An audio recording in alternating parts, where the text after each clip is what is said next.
And a welcome here to Wake Up Call with Dan Tortora, where sports truly meets that thing called life. We appreciate you being here, hanging out with us inside of the Great Lakes Honda City Studios. Great Lakes Honda City coming to you on 7140 Henry Clay Boulevard in Liverpool, New York. They're open for sales and service Monday through Saturday. You can get a sneak peek of all their inventory of different shapes and sizes to buy and lease and take home today at GreatLakesHondaCity.com. I am picture in picture in this Bearcat Breakroom in our exclusive multimedia marketing partnership with the Binghamton University Bearcats. Allison Falvo is here with us today, and we are celebrating Binghamton Bearcats women's soccer with this wonderful representation of the student athlete world of the Bearcats inside of the 2025 season. I've gotten to do a lot of work with men's and women's soccer at Binghamton, and now I get to bring Allison into the fray for this. Miss Falvo, how are we doing today? I'm doing great. How are you? Doing very well, and I'm happy to have you here today. I'm excited for this opportunity to speak with you. So, I want to go back in time, and I want to go Mhm. back to the first time that you remember touching a soccer ball, not with your hands because there's rules, but I want to know the first time that the first memory you have with a soccer ball and what you remember about it. Yeah, so I was put into just youth league soccer when I was like 5 years old. Kind of all my siblings, we were all kind of thrown into that. It's the first thing you do for sport you try when you're younger. Um, and I remember putting on my soccer cleats, and the something that I remember was when I would put on my cleats, like, and I put them on in the garage. It was like cement on the bottom floor, and when I'd walk on there, I felt like I was in high heels almost, like a princess. So like I loved putting on my cleats just like for that reason. And then when I would step on the soccer field and just touch the ball, it was just like a whole different world. So, your first memory is feeling like a princess in cleats. Yes, Do you ever feel like a princess as a young adult on the field? all the time. Okay. Really. How so? I think that like when I put the cleats on, I'm able to like shine in my own way. Like I know like in the world you can kind of get jumbled up in everything going on, but like when I put on my cleats, it's kind of just like my own little world that I get to be part of. And like you said, living in your own world, your own bubble. Do you feel that that is the way to live in the society we're in today, even with all the social media? And I'm not saying to be cut off from people. I'm saying, do you have to essentially find your happiness from within? Be your own princess or prince out there. Tell your own story. Do you feel like as much as you're in the world, Mhm. you're not necessarily of the world, right? So do you feel like you kind of have that bubble of protection around yourself? Like, yeah, I'm here, I'm with you, I'm with my teammates, I'm with my friends, I'm with my family, but I also am going to kind of have this cone of protection for Allison, so to speak. Yeah, I think it's really important to like have something that keeps you grounded as a person. And like for me, that has been soccer. Kind of just it's always something that it quiets my mind, but at the same time it like excites it. So it kind of does like the best of both worlds. And having that like away from everything else is so important, just like for mental health and just to have something to look forward to. How does soccer, like you said, it simultaneously quiets your mind and at the same time it doesn't? How does it dance between both? Yeah, so I think so when I was growing up, I played soccer and basketball. And I remember when I would play basketball, I would like have crazy like anger issues when I would like miss a layup. And when I was on the soccer field and like I would mess up, it was like it was nothing like that. It was more of like when I would get on the soccer field, like anything that was going on in my life would kind of just like melt away. But at the same time, like the competition of soccer and just like the energy like around it for me just excites me at the same time while also kind of like silencing the outside world. And you talk about that silencing of the outside world. Have you figured out how soccer did it? When you said basketball didn't have the same effect, so have you been able to pinpoint why soccer did? Is it just simply the passion of it all, or what is it? I think it's when I was growing up, like obviously soccer was more what I just gravitated to just because like I was kind of like better at it, like more so than basketball, kind of just it fit me more.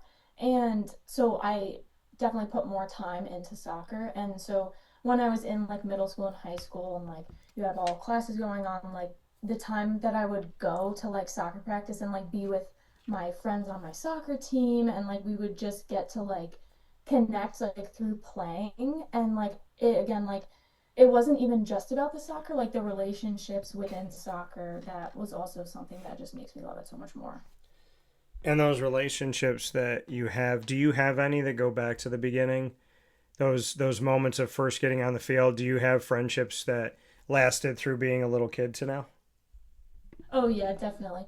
I know there were some, I mean, like in my area, a lot of kids did youth soccer, like even if they didn't end up playing soccer. So I played with kids that I went to school with, but then also I'm really good friends still with the girls that I played club with. A lot of us actually are on teams within the America East Conference, so we play each other every year, and it's just so nice, like getting to see them after the game and like getting a picture and just being able to look back and see like how we've grown up together.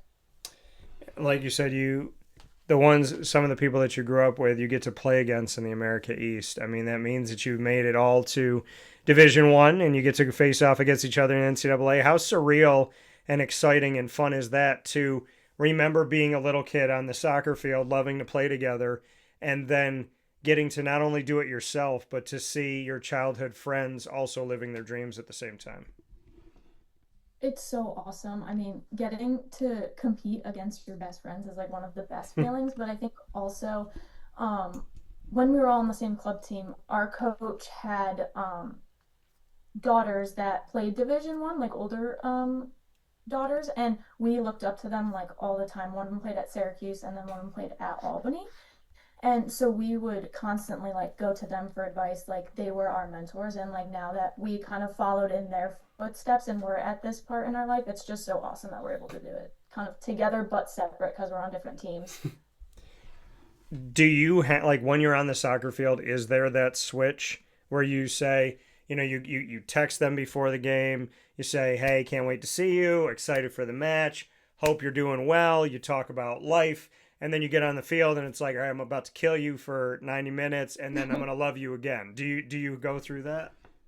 Yeah, definitely. I've already played a couple of my teammates this semester. One of them is on Bryant, and one of them is on NJT, and one was on Marist. And honestly, we don't really even talk much before the games. We Okay. just wait until after. And sometimes like emotions are high like right after the game. Like obviously if one team lost or whatever. So sometimes we don't even like right after like go up to each other. It's almost like a text or a FaceTime call after that we catch up because like the emotions are just so high, but we know that we all like love each other.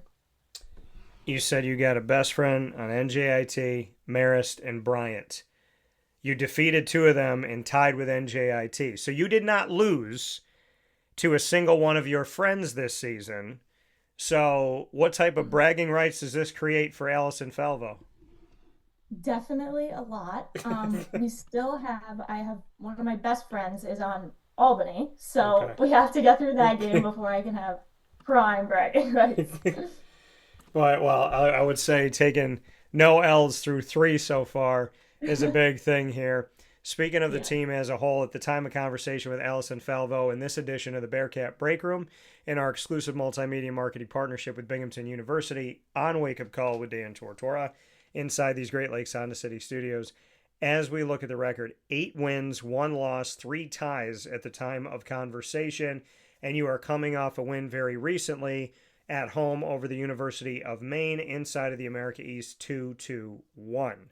Bring me into this season from your point of view as you have a record of 8 wins, 1 loss, and 3 ties. So with 12 chances out there, only 1 loss on the schedule. Yeah, so we came into the season definitely better than we have in past years. I mean, I'm a senior now, so I'm kind of seeing what the team has gone through in the past few years. We came in very fit this year, which definitely helps. And the team chemistry was nothing like we've ever had before. Like we are genuinely so close. And I think we all have the same goal of just wanting to win this season, which is something that just motivates us so much more. And going throughout the season, we know that there's going to be times when we might be down a goal or we might lose like we did to Monmouth, and we know that those things are going to happen during the season, and that's Yeah. just maybe one of the downs, but there's lots of up and downs in the season, so we just keep pushing through and kind of just move into every game with even higher expectations for ourselves. The conversation of if a team is losing, it's how do they not let a loss beat them twice? How do they get back focused? How do they stay locked in and not get down on themselves? In the Mhm. case of this team, having so many wins and only one loss amidst 12 matches, it's how do you stay focused, not start feeling yourselves, not start having the ego, and not start thinking, well, we don't have to go as hard with this because look at Mhm. what we've done. So there's two ends of the spectrum, but whether you're winning or losing, it both has to do with focus. How do you, as a team, remain focused, locked in, and as happy as you may be with how things have ended so far, to understand that there's plenty ahead of you in this Mhm. regular season. And if you want to make it to the postseason and have a positive effect there, you have to go game by game, match by match. So, how does this team stay locked in and focused amidst all of the success? So I think within the games, if the game isn't necessarily going our way, like a big thing for us is to not get negative and get down on each other. We like to kind of build each other up with positive communication and just like encouraging each other and also just demanding more from each other. Like we know what everyone can do and we want everyone to bring their best to the table every time. In terms of like over the season, like I said, we know that things are going to happen, like ties are going to happen. NJT, we felt like we dominated the whole game, but we didn't get the result. And we know that soccer's like that. Things are going to happen, and you kind of just have to move on and keep going game by game. And you said, if things aren't going your way, how do you stay with it? How do you, as a team, come together and navigate through it? Is it all the preparation you do and little speaking on the field and it's we got this? Is there a central voice that you listen to? Because, I mean, soccer's different, right? You're not taking timeouts in soccer. Neil's not calling you all over for a 30-second timeout or for, like multiple minutes. There's not like TV timeouts happening for 5 minutes on end and whatnot. When you're on this field, you have a running clock, and whatever you talked about going into the game, you got each other on the field. You can hear coach, you can hear your staff, but this is, the sport of soccer is not the traditional timeout. So once the game starts, who do you listen to? Who do you focus on? Is there a central voice or two on this team that when it's not going your way gets everybody refocused? Yeah, so I think for me, I am playing center back. So our keeper, Becca Kessler, is a big voice that like I listen to in the back, and she helps me a lot with like what's in front of me. And then my other center back, Soph Garofalo, we do a lot of communication on the field just to make sure we're on the same page. And honestly, when we do that, we're so much better. And obviously, when there is like halftime, the coaches can kind of evaluate how we're playing and like, give us those pointers that can help us going into the second half. But I think communication from anyone on the field is a motivator in itself. Yeah, and like you said, you brought up your goalkeeper, Becca Kessler, who's been on the show, and you also brought up the last guest that I had for women's soccer was Sophia Garofalo. If there's something you'd like the world to know about Becca Kessler and Sophia Garofalo individually, what would you, if it was feet to the fire, elevator pitch, you get into the elevator and somebody says, "Tell me who Becca is in a couple sentences. Tell me who Soph is in a couple sentences." What would you say about the two ladies that you just mentioned help you on the field? Becca for sure is a brick wall, especially when it comes to penalty kicks. She is amazing at saving those. And she really is just a voice on the field. Like everyone can hear her. She helps out everyone and she does it great.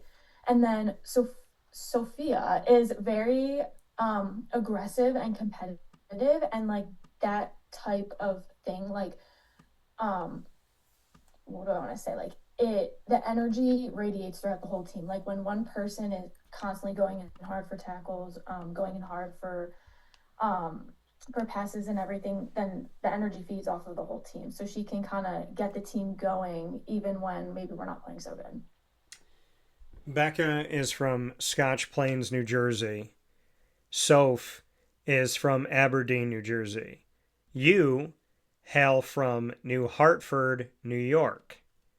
Yes. I have had so many conversations at Binghamton about New York versus New Jersey. Tell me why New York wins every time. Well, I mean, Binghamton's in New York, so there you go. How about that? Yeah. So when there is the back and forth, what are and that's a great argument, and I love it. What would you say to the New Jerseyites that are on your team when they talk to you about Jersey's got this and Jersey's got that and Jersey's better than New York? When you have those conversations that I have had with your teammates, what do you say? I feel like something that comes up a lot is the food. Yeah. Um, like the bagels and the pizza, but I feel like I've tasted them and they taste like a bagel and a pizza.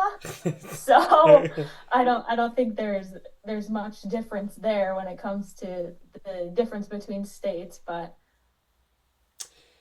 Favorite bagel shop back at home or by home in New Hartford? I would say probably Bagel Grove. We don't have a ton where I live, so Okay.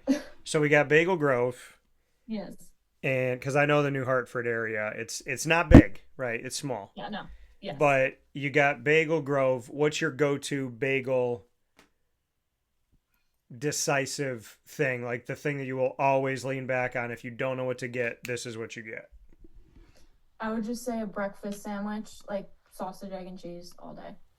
Okay. Well, everyone has said bacon, egg, and cheese. You said sausage, egg, and cheese. Oh yeah. You have the opportunity to defend yourself. Why sausage, egg, and cheese?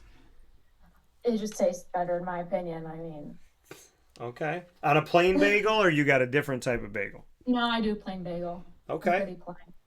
Where's your pizza? Where's your pizza spot? Close your eyes, blink, and you're at the pizza spot. Where is it, and what are you getting?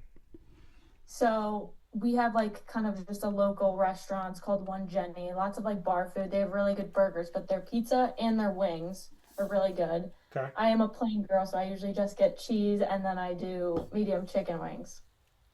So you're literally like you're staying on the basic. Yeah. Now, have you Yes. always been like I just want the plain, the basic, don't put all the bells and whistles, or is there something that you eat in your life that is eccentric, that is a little bit different? No, I would say I'm pretty basic all around. Okay. So if we were going to make the Allison Falvo dish, and it could be a dessert or it could be a meal, Okay. what is your, like, you can make anything and it's going to show up in a restaurant. What Hmm. do you make and what restaurant does it show up in? Hmm. So I'm gonna say my go-to dinner is steak, mashed potatoes, and asparagus. Okay. Um, and I guess at home, the place that would be showing up in is probably it's a place called Willows. It's in Utica. Okay. Okay. Willows? Yes. Okay. All right. I think I've heard of Willows, to be honest. I think I have. Is it downtown? Yeah. Okay. Do they have nachos there? I'm not sure. Okay. Maybe I've been there, maybe I haven't. I'm not 100% sure. All right. But see, you just said steak and potatoes. Like you're keeping it very basic. Mm-hmm. So, Yes, I am. what's the nationality? Because you end in a vowel. So what's the nationality, Allison? Italian. So you're Italian, and you're having like the meat and potatoes that is Mm-hmm. not you're having like the German food. So how did this Yeah. kind of come about that you've decided to be very, you know, I mean, pizza and wings is pizza and wings, but the meat and potatoes thing, that's like an Mm-hmm. Irish. I don't know why I said I German, know. but that's like an Irish thing. So why? I mean, from a young age, like that was always my favorite food was steak. For Okay. some reason, that's just what it was. don't get me wrong, like I love like my chicken parm, chicken franchise, love all that, but like steak was just always the top one. See, because I can hear the Italian New York in you, but you're speaking to me like an Irish person. It's a little juxtaposition, a little back and forth of things that are unique here. But we're here with Allison Falvo. You're on the back line, like you said. You're a center back. You're doing your thing. Did you always envision yourself on the defensive end? I know when you're a kid, everybody wants to score, but when did the shift happen? When did you go from like, I'm okay playing on defense, I'm okay guarding the goalkeeper and not having to be on the front line, so to speak, on offense? Yeah, so in high school, obviously I did play more up in the front line, but then in club I did play defense. So I was kind of playing both at the same time, I guess you could say. And then getting to college, I continued to play outside back. This season, the situation was a little different. Brooke had unfortunately torn her ACL, so I am playing center back now, which Yeah. is a little bit of an adjustment, but I love to defend, so it didn't bother me to have to switch. Like I honestly love it just as much. So, like you said, I mean, with an injury, you had to shift. Mhm. Do you, I mean, like you said, it doesn't bother you.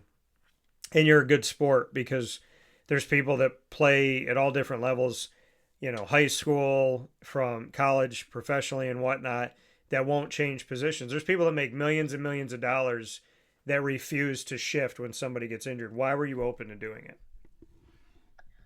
Um, well, to be honest, my 4 years I've been here, I've played four different positions. My freshman year I played outside back, and then my sophomore year they actually played me a little bit at forward. And then this past spring they played me at midfield because they didn't have anyone else, and then now I'm playing center back. Um, I in club I played center back a little bit, but this summer I actually played center back for my summer league team, which was kind of a blessing in disguise because I didn't know I was going to be playing center back, but it like let me get a little bit more of that practice. But I think just being a defender before like made the shift to it really easily and made me a pretty good fit to fill that position for my team. Yeah, I mean, I think God works in very purposeful ways. Like you said, you didn't know you were going to play center back, and then you play center back in your summer league, and it just was that the same type of situation where they kind of just said like, "Hey, we don't have somebody back here, or we think you'd be good back here." Like, how did it happen in summer league that you got put at center back? Yeah, so there was just for some reason like a lack of people that played center back position. So Okay. I don't really know my coach's reasoning, but he stuck me there. So And it obviously has helped you out and it pays off dividends now. How comfortable have you gotten playing the center back position now that we're 12 matches in? What can you say about playing that position? it's definitely become easier. Again, having the experience from the summer made it an easier transition. And then having Becca and Soph in the back being able to help me, like maybe things that I might not fully know, like they can help me out. But I think that the transition has been pretty smooth and I've been able to kind of keep just getting better each game. So, like you said, you played four different positions in 4 years at Binghamton. Did you ever envision that your time in college playing Division One soccer would make you such a multifaceted, versatile person? Were you always versatile? Like, is this something that you brought in saying, like, hey, I didn't know I was going to play four positions, but I've challenged myself all over the field? Like, is this something that was atypical, or is it something that for you, you're just kind of used to shifting where you need to shift? Yeah, I would say it wasn't something that I was used to. Like I said, I played like more on the front line in high school, but high school is obviously different competition level, so that was like a little bit of a different story. But in club, I always played defense, so I never really did play anywhere else. But it just happened to work out, or my coaches felt like maybe I would be good at other positions. So, and they would always come up to me and be like, hey, like, do you want to learn this? And I'm never going to be like, no, like, I'm good. Like, I'm up for the challenge and like going to try everything I can to help the team out. Yeah, and I think it's huge, and I think it's it says a lot about your character. Outside of soccer, have you always been that way? Like you always been someone that can ad lib, that can figure things out on the fly, that can adjust? Because some people are very rigid. They're very like, this is what I'm doing. I can't break schedule. I can't do any of this stuff. And then there's the people that fly by the seat of their pants all the time. Are you a mix of both? And kind of have you always been able to kind of move through life understanding that everybody wants a sunny day, but sometimes it rains and you have to find an umbrella? Have you always been that type of person? I feel like I'm kind of a mixture of both. Like I'm Okay. definitely in soccer like more willing to like adapt just because like like it is such a team sport that it's like I want to do anything and everything for my team, whatever they need, and I'm gonna go out of my comfort zone to try that. And I feel like that has kind of carried out a little bit into like regular like life, which is good because like I do think that going through change is like something very important that everyone needs to do, even if it is uncomfortable. So give me an example of some time in your life where you became adaptable, something didn't go the way you wanted it to go, and you answered that change in a positive way. Yeah, so I'm gonna use the example of my sophomore year. I didn't get a lot of minutes, and that was when they had changed me to forward. So Okay. that was like something that was like different for me, and I kind of had to have a different perspective on soccer and like how sometimes soccer can be tied to like my personality even though I'm so much more than that. So like being able to adapt to like other aspects of life and like making my life bubble just as big as my soccer bubble so that my soccer bubble isn't taking over and like kind of um taking over everything else, if that makes sense. Yeah, so you found a way to balance. Yeah. How difficult was it to be to kind of, because I think we all go through this, and I can blink and go back to college and say that I struggled with having a social life, doing a lot of extracurriculars, preparing myself for after college, going to class, and then still just wanting to rest too, right? You want to rest, you want to be Mhm. with Yeah. friends, you want to go out and do things, but then I wasn't just like go to school and hang out with friends. I was go to school, do a million different things that's challenged me, plus hang out with friends and whatnot. So, how difficult was it for you to navigate and find the balance that every college student at some point has to seek to find?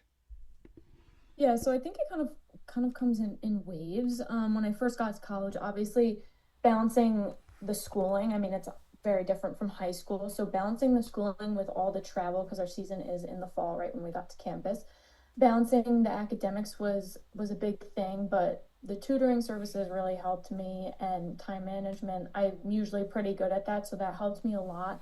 Yeah. And then also balancing, I'm like definitely more of an introverted person. Like I really enjoy my alone time, but kind of making sure that like I'm having like social time with like my roommates and my teammates and everything is something I kind of again like go out of my comfort zone. Like I make myself do it because I know that like I need to um kind of just for mental health reasons and just for fun, obviously. Yeah. What is your favorite thing to do outside of soccer? Hmm. Probably I like to do like different workout classes like yoga and stuff. And then I also do scrapbooking as well. Okay. So different, but can both ease the mind. Yes. When did you get into scrapbooking, and what does your most recent scrapbook have to do with? So I actually just recently got into it this past year, and I'm Okay. basically doing a scrapbook of my entire college experience. So that's been a big project that I've been working on. Have you let anybody see it, or is it top secret for now? My family members have seen it so far, yeah. Okay. All right. So, is this something you're going to present to yourself when you graduate? Like, are you going to make sure it's done before graduation? I don't have any like timeline, just to have it for the future. Okay. All right. I like it. I appreciate it. For sure that you have something that you're doing that's probably calm, Mhm. creative. You're in the Harper College of Arts and Sciences at Binghamton University. What are your thoughts on the next chapter and what you're looking at doing? Yeah, so I'm actually in the process right now of starting to apply to grad schools. I want to go to get my master's in school psychology. So Okay. I want to be a school psychologist, probably for like elementary aged students. So that's my plan. Why that? Why did you choose that field? What is it about that that's a passion for you? Yeah, I've always loved kids. I mean, like I babysat a lot when I was younger, and just being around kids is very fun and kind of like bubbly in itself. And my mom was a special education teacher and a second grade teacher, so she kind of had that like education experience as well, and I always kind of looked up to that. So, All right, well, shout out to Mom for rubbing off on the passion for you as well. Allison Falvo here with us, Binghamton Bearcats women's soccer. Before I let you go, we're going to play some rapid fire in a second, but not before I ask you to share something positive with me about your head coach, Neil Bhattacharjee. I would say probably about how like understanding of a guy he is. I know there's so many like college coaches out there that just think of their players as like these like robots and these machines that never shut down, but like Neil actually looks at us as like players but also people, and we can go to him with anything whether it's soccer related or not, and like no one's afraid to go up to him and ask him anything. Like he's always there with open arms ready to discuss like anything we need with us. I love that. And I feel like I've heard that's echoed, that he's a very understanding coach when scheduling and all of that. So let's play some rapid fire. Allison, you can ask me any topic, any question, anything in the world. You go first, then I go. We'll go back and forth a couple times. What do you got for me? All right. Um, I'm gonna say, what was your dream job as a kid and why? Like when you were asked, what do you want to be when you grow up? What was it? I'm doing it. So I would say, Really? yeah, I'm doing it. Wow. There's a lot. So broadcasting, yeah, sportscasting, doing it for 21 years. I started when I walked into college pretty much. And I can't believe it's been 21. I cannot believe that I've worked more for myself than anybody else because God is great. So I've been 13 plus years working for me after working with three ESPN affiliates, Fox Online, and a Yahoo affiliate. And so, yeah, I'm doing it. I also like music. I love to sing. I've written over 40 songs. I have created some music to those songs. And I've also dabbled in screenwriting and acting. So, yeah, Wow. and You've I've done a shot lot. I shot a trailer for a movie idea that I had, and I worked on another trailer for a TV show that I created in college that I think would still be a great show because I don't think anyone's ever told the story of this character that I created and got to bring to life with my friend Dawn. So, yeah, I would say I'm living it. I've been in a major motion picture. I was in The Amazing Spider-Man 2 as an extra. I've gotten to act in a black box theater as Adam and Eve, and I had to memorize 140 times that I spoke. So I've had to do that. I've hosted shows in the community and in my studio. I've lived in three different states. I've worked professionally in three different states. I have created a bunch of different shows, not just in the sports world. And yeah, so I've gotten to sing in public. So yeah, I would say that I've done a lot. I'm living it, but I've only just That's begun, amazing. I would say. Good for you. Thank you. Yeah, hey, that's all him. It's all him. Little point zero zero zero zero zero zero zero 1% me, but a whole lot of God letting a little kid stay a little kid as an adult.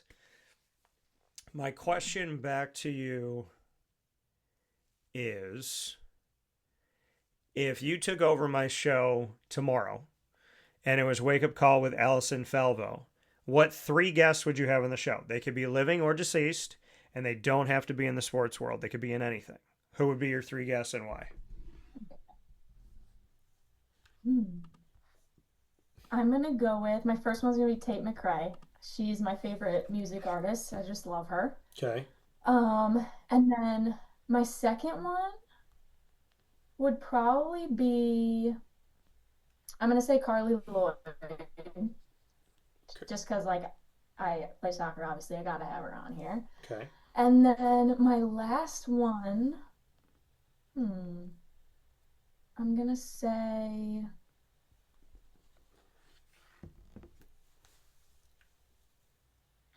I don't know her real name, but Meredith Grey from Grey's Anatomy because it's my Okay. favorite show. Okay, because that's your favorite show. Is it still on television or no? I think they are still making seasons, but like I only watch really up to like season 14. I was gonna say like Grey's Anatomy I think it's had like 25 seasons, which has been absolutely insane. Because I remember when it like first It's came out. bizarre, yeah. Yeah, Ellen Pompeo is the name of Meredith Grey. That's her actual name. Oh yes, yes, yes. Okay, so Ellen Pompeo. All right, I like that. A healthy mixture of music, soccer, and TV. I'm good with Mm-hmm. it. All right, what's your last question for me? Yes. What do you got for me? Last one. Um, mm, do you have like what's like one of this dream you had or like a reoccurrent dream that you have? One of the two. Good question. My reoccurring dreams, I feel like the ones that I have that are reoccurring are always like negative, and which is crazy because like the really really good ones, I'm just like, oh, this is fantastic, and then you forget them, and then the horrible ones you remember. But I'm in this dream where I get in an elevator, and I at this point I'm already like awake enough in my dream where I'm like coherent to know. I get in the elevator, there's a few people, there's usually somebody I know in the elevator, and then something inside of me tells me like this is another one of those things. And you hit the button and then it doesn't go where it's supposed to go, and then all of a sudden it flies up really fast and it either breaks through the roof and goes out into the street inside of a glass like sphere, or it goes up to the top and it spins in this sphere. But it's like this reoccurring Oh. elevator dream of the elevator not doing what it's supposed to do, and me being like in this elevator and it's spinning, and then it's always usually at some point going up, and I know that it's not going to go where it's supposed to go. Wow. Yeah. Very interesting. I know it sucks. So like my my my question back to you well, I find that interesting that you asked that. So, do you have a dream that you remember? And I guess what I would say to you is, what dream is vivid to you still to this day? Because if you ask me a dream question, I'm guessing maybe you are in tune with your dreams to a certain extent. So, I'd love to hear your dream Hmm. story. Yeah, so I feel like with dreams, like especially when I was younger, you'd wake up in the middle of the night and be like, "Oh my God, that was so scary." And then the next morning you're like, "Wait, no, it wasn't." But anyways, when I was younger, I had like this for some reason it like terrified me. There was like this ginormous poodle and it just attacked the back of my head and like bit onto my ponytail and like my head hurt so bad in the dream and it just wouldn't let go, and my mom was just like trying to tear the poodle off, and eventually she tears it off and she like chucks the dog in the basement and I'm bald, and for some reason it was terrifying. Oh my goodness.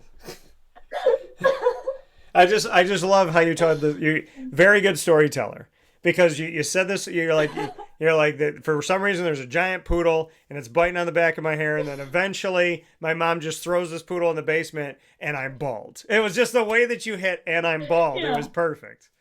Yeah. So, have you had it more than once? No, my Okay. reoccurring dream isn't very interesting. It's just that I'm picking up a feather, but it's literally as heavy as like 1,000 pounds of bricks. Okay. That's my reoccurring one. Very So, boring. so have you ever thought to look up your dreams? Because I think about that sometimes.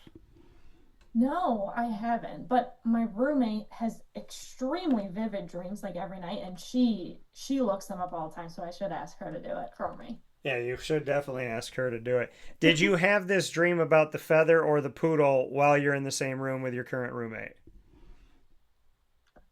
Definitely because we were roommates freshman year. Okay. So I'm going to go ahead and say that if she's in touch with her dreams and she's studying this dream world, that it's her fault that you're having these dreams. It's... Yes. All right. We'll go with that. Thanks a lot, Maddie. Yeah, so Maddie, it's on you. It's on you to figure it out and release her from this poodle bald dream and release her from the heavy feather dream. So, with that being said, Alice, and you know what, Maddie, maybe you can help me figure out my elevator dream and some of these other ones that I have.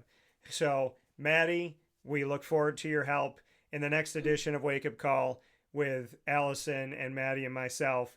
We will call it Dream Sequence, and we'll just sit in a room and we'll talk about our Oh, dreams, and Maddie will help us figure them out. Is that fair? yes. Sounds great. Okay. Yes. So with that being said, Allison Falvo here with us, Binghamton Bearcats women's soccer inside the 2025 season in this Bearcat Breakroom in our exclusive multimedia marketing partnership with Binghamton University on Wake Up Call with Dan Tortora inside of the Great Lakes Honda City studios.